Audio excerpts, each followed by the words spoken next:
I am going to present the life of Saint Francis Xavier, the great missionary who has come to India. As you listen, it is not a historical class. As you listen, please go beyond what I say. What are the insights he received? The call that he had, not just one call, the continued call he had, and how he responded to this call. What are the challenges he faced in responding to this call? And what are the temptations or difficulties he had to face? And how he faced it and why he faced it. So I will present the PowerPoint. So please take note of all these points, what I say. Now, Francis Xavier, he is a great missionary. He is called the Apostle of Apostles, the Apostle of Eastern countries. His slogan is, "Give me souls, take all the rest." Now, to share with you his family background, he was born on 7th April 1506, and his parents were Maria and Juan. Maria was the sole heiress to the royal family. You see the castle there, no? The castle is known as Xavier Castle. And father was engaged at the king's palace at Pamplona. And he is the youngest of their 6 children at Navarre state in Spain. His elder brothers, they were soldiers. 2 brothers were soldiers. And they were very good soldiers, especially when there was war in Spain. They gave their life. Now, Father Miguel, he is a distant brother of Xavier's mother, who introduced him to his studies and taught him. And he was very much influenced by the spiritual vigor of this priest, his commitment, his love, his devotion, and also of his mother's brother. The 2 persons who has inspired him, whose spiritual vigor has ignited in him. I can tell you, even when I was in the Nagarkoil community, there was a sister named Sister Caritas. The name itself shows Caritas means love. And her, every morning during the prayer, she will pray. Only one small prayer. God, fill me with your love. And then she will go to the garden. She was in charge of the big garden. Many of you have seen Nagarkoil community. So she will go to the garden and tell each plant, I give you the love of God, which I received today, this morning. And at table, when she comes back after the work, she will say, you see, I gave the love to the plant and the plant is growing. So nice to see. And at the end, she will bring the fruit and she will say, you see, that plant responded to God's love and gave the fruit. So every day it continues. That's just a very simple system. But she has that ardent love, that spiritual vigor. I was very much inspired by the love of a sister. Then in 1512, there was a war in this Navarre state, and the king of Spain, he confiscated all the wealth and property. It was continued by a civil war there, and then the whole thing was destroyed. The family has to shift to France. Father died and the family had to escape to France. And Francis grew up highly spirited, strong and vigorous. You remember the first inspiration he got, the spiritual vigor. So he grew in that spiritual vigor. He was, of course, fond of sports, very intelligent. Then he reached Paris to do higher studies with the help of his brothers, which lasted for long 12 years. But he had a lot of temptation when he was in the hostel. We also see, no, when we are in the community, we are one person. When we are sent to the hostel, you see, there is nobody to supervise you. We forget that God is there. And then we enter into these temptations. Some of you, not all. Some use that freedom with the responsibility. Okay? So Francis, he slipped into the aristocratic lifestyle. He had a servant and a horse of his own. At this time, the political power had reached the hands of the church authorities. So that also created a desire in him for power. He wanted to rise up in life. His dreams began to fly higher and higher. Added to that, the bad companions tried to influence him. But the spiritual vigor and the mother's advice were ringing in his heart always. So he could not yield to these temptations. His mother always trained him to love and fear God. And Francis' best friend was Pierre Fabre, who was the son of a farmer. At this time, a new student entered into the hostel, Ignatius of Loyola. He was 40 years of age, the army commander who had led the Spanish soldiers in the Pamplona War. He came to Francis' room. He was admitted there. And it was the responsibility of Francis to teach this new student. And all of you know the history of Ignatius of Loyola. While at war, he got shot and he was hospitalized due to the fracture. And in the hospital, he read many books which paved the way for his transformation. Afterwards, he visited, once he came out of the hospital, he visited many pilgrim centers. He had the desire to go for higher studies in Paris. What was the aim of studying? With the aim of lifting the students spiritually. That was his aim of getting higher education. And for that, even he has to collect money by begging. Of course, in our congregation, begging is not allowed, but he had to. There was no other goal. So Francis became a learned orator. Very often, Ignatius used to ask the Savior, what good is it if people possess the whole world but lose their very selves? Because Ignatius saw what an aristocratic life he was living. So he used to ask. Savior did not like this, but Ignatius used to pray patiently. By and by, there were changes in Savior's attitude. The teaching profession became boredom for him, and he joined the seminary at the Diocese of Pamplona, received the first holy orders as deacon. Now comes the turning point in his life. Francis and Ignatius of Loyola, they became close to one another.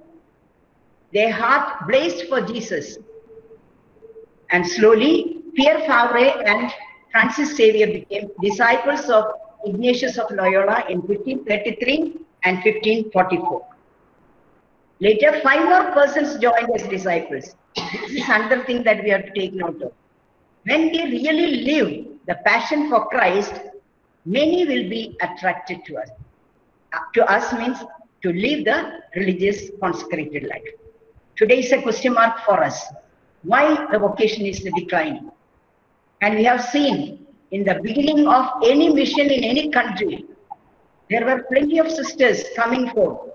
For example, where I was in Makwa, that is in Congo, there when the French missionary sisters came, they are still there.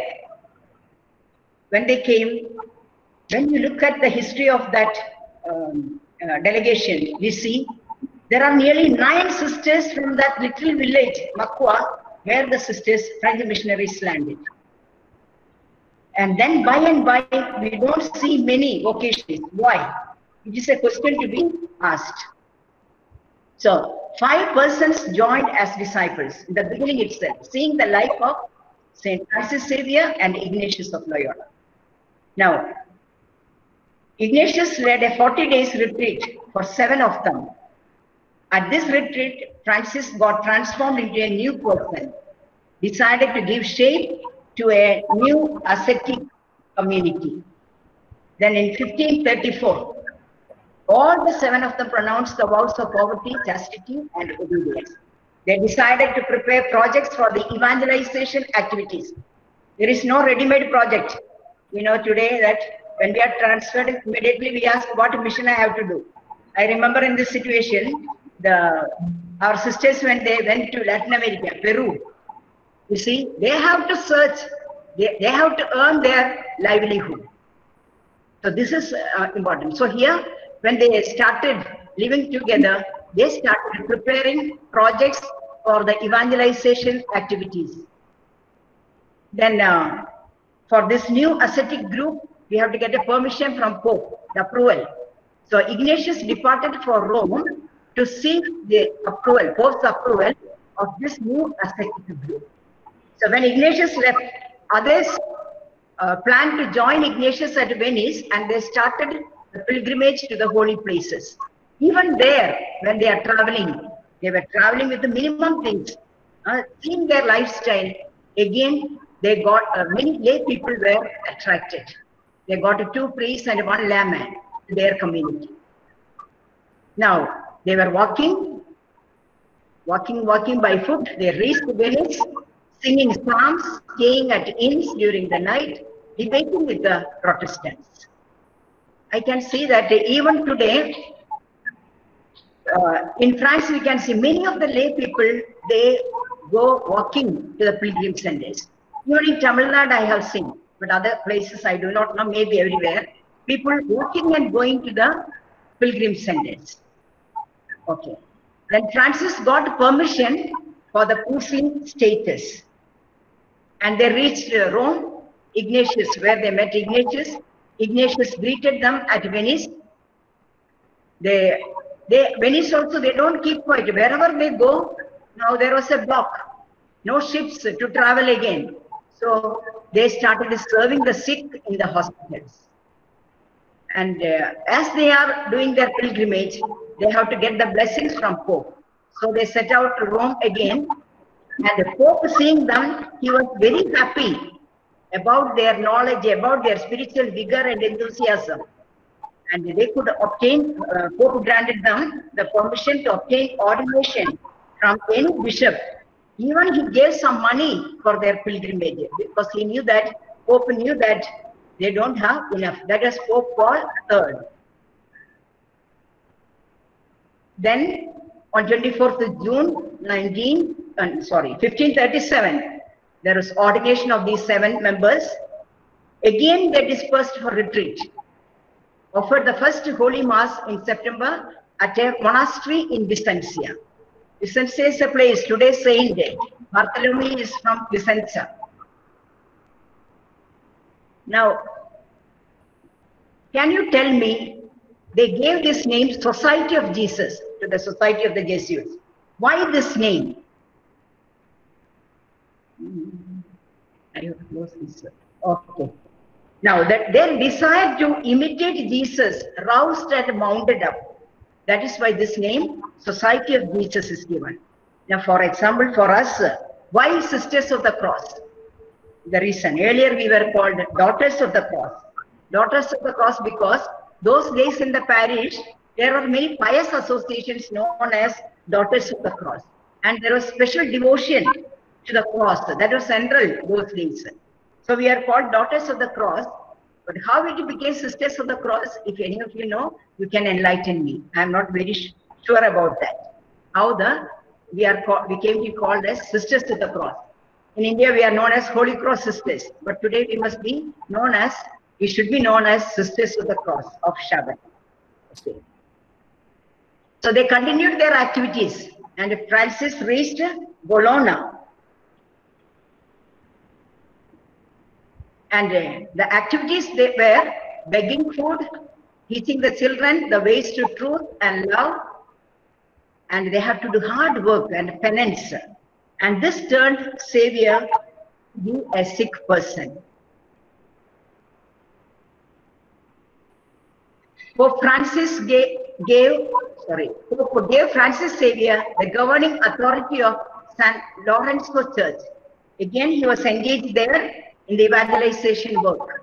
So each time you can see, they take up some new things. They spoke to the parish on death, judgment, hell and heaven. It was essential at that moment. Teaching, sheltering, and giving food to the people affected by the famine. So, with all this pastoral work, lot of transformations took place. Lot of people were baptized. The Society of Jesus was recognized on 3rd September 1539 and it got the approbation on 27th September 1540. Now, Francis Xavier is the great missionary of India, of the Eastern countries. What happened is that Father Diogo, rector of the St. Barbe College, he wrote to the King of Portugal for the initialization of the activities of the Society of Jesus in India. So Francis Xavier was sent to India. He was appointed as the papal nuncio, and with the permission of with the blessings of the Pope, he arrived at Lisbon, traveling on horseback with the minimum of things. Before the journey, he received a papal document. Francis Xavier is appointed as the papal nuncio. So he arrived, before coming to India, he arrived at Lisbon. 1541, Ignatius of Loyola became the superior of the Society of Jesus. And 1541, Francis embarked the ship from Goa and reached in 1542 at Goa. Now this city was in Portuguese glory. When we say glory, the lifestyle was all uprooted and was gripped by adultery, infanticide, slave trade, improper wealth amassing, all the evils that we see today's society also. So what Xavier did is that he prepared the people for repentant service, brought people to the church, taught them prayers. From Goa, he set out to Cape Comorin by ship to spread the word of God in the villages, and they reached even Tuticorin. Some say he was exhausted pouring water, baptizing the people. Even he lost his voice by teaching prayers, but he continued these pastoral activities. Also, there was a story witnessing the safe delivery of a woman in a village there in Kanyakumari with the prayers of Francis. The whole village was baptized and brought to Christian faith. So we can say that the evangelization activities in Travancore and Cape Comorin were in a mingled manner. In 1543, he embarked from Goa for a ship. From Goa in a ship, and heard a sailor's confession, because he came to know that in the nearest island, one person did not make confession for 18 years. So he traveled there, heard the confession, and then as a penance to that person, he himself took upon the penance. And the penance was, he came back, he returned by foot. And again, when he came back from the island to Cape Comorin, he continued his pastoral activities, preaching. And there were nearly 10,000 people who received baptism. And he built 45 churches there. Something that happened, there was a fight between this Vadakulvada attacked Travancore. The army of the Travancore retreated in defeat. So what Francis did is that he appeared alone in the battlefield, raising a crucifix. He shouted at the enemy, "Go back, go back." Those eyes of Francis frightened them, and they returned. The king honored Francis Xavier, gifting him with money and conferring the title, the Great Priest. Now we'll journey with him along with his missionary journeys or apostolic journeys in 3 places. The first one was to Malacca. From Goa, he went to Mylapore, prayed at the tomb of Apostle Marcoma, reached Malacca and did the apostolic activities, held discourses on the gospel at the islands, and returned to Goa after 2.5 years. There also something happened when he was in the ship. He visited certain islands like Amboina, Banda, Molucca, where the people were adoring the sun. So he continued his pastoral activities there. When he was going from one island to another, there was turbulence at the sea, and the canoe in which he was traveling began to sink. Francis, what he did, he took the crucifix he had, dipped in the sea, and the sea became calm. But unfortunately, he lost the grip and the crucifix fell into the sea. And this crucifix was a treasure for him. And he felt very sad and was hurt severely. When he got down at the island of Ceram, a crab crawled at the sea shore, reached in front of Francis. It had carried with it the lost crucifix of Francis. He was amazed and he took it back and thanked God. The miracle that he could not believe this could happen. He thought that it is lost forever. Then he traveled to Ternate in May 1546. It is a declined place in the moral virtues. It was under the rule of Mohammedan Sultan. Many were converted, including the Queen Neogle, who was an Islamic scholar with whom he held religious discussions. So he did not have the fear even to discuss about the Christianity, about Catholicism with the Mohammedans, even with the Queen. He held a religious discussion. Realizing the only savior, she received baptism with a new name, Isabella. The second journey was to Japan. He reached Japan via Cochin, Malacca. Once he reached there, he was involved in preaching or giving discourses on the word of God. But it was very difficult for him because of the new language and culture. But nothing could stop him. After 2.5 years, baptizing 20,000 people, he returned via Singapore. His third missionary journey was to China in 1552. With his companions, he started his journey, and a lot of obstacles he had to face because the Europeans were not allowed to visit China. So people advised him to withdraw from this journey. And he did not stop. He continued and reached the island known as Sancian. Entry was allowed, the Portuguese ships were allowed only up to this island. So though he crossed to Canton in China and knocked at several doors, nobody accepted him. So he could not succeed proceeding to China.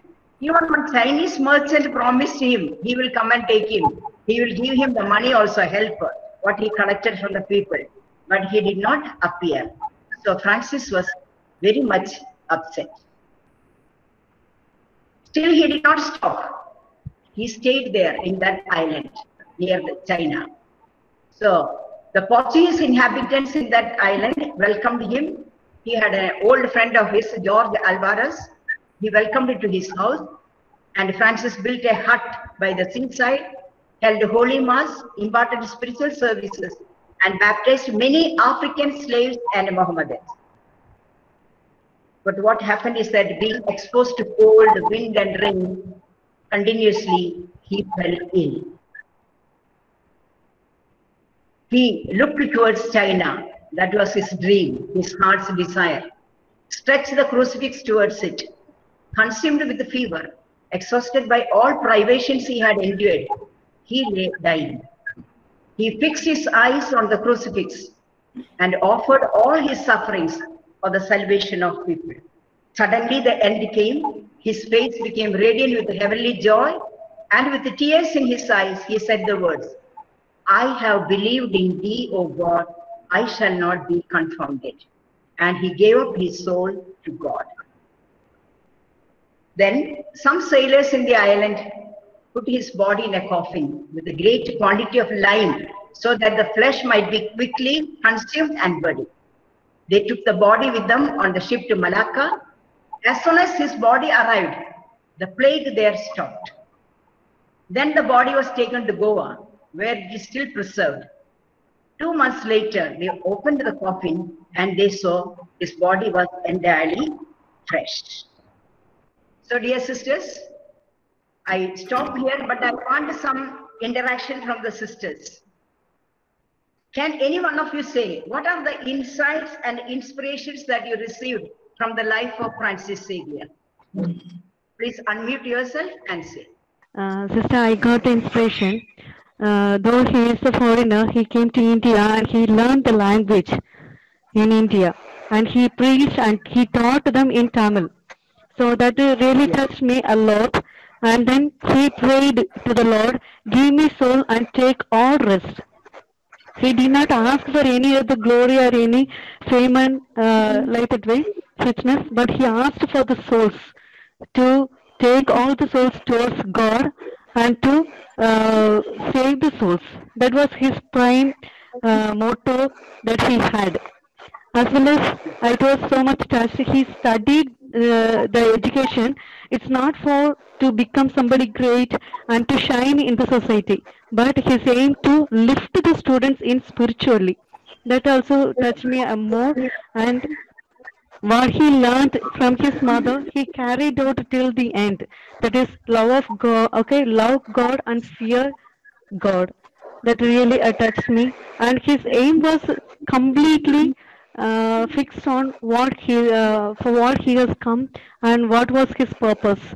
So in that way, I too ask our Heavenly Father to bless me more and more to fix my motto and goal towards which is what I have started, and I believe in God that to love Him, and to I too am asking the Lord to give me the soul and take all the rest. Thank you, sister. Okay, thank you, Rosemary. The other person, can you share what are the challenges he faced? So what I gather from St. Francis Xavier is he encountered lots of difficulty. To go place to place was not an easy task for him, but he nurtured himself with the love of God and fervently moved out to share that love to the others. Okay, so I am asking, what is the missionary work he did?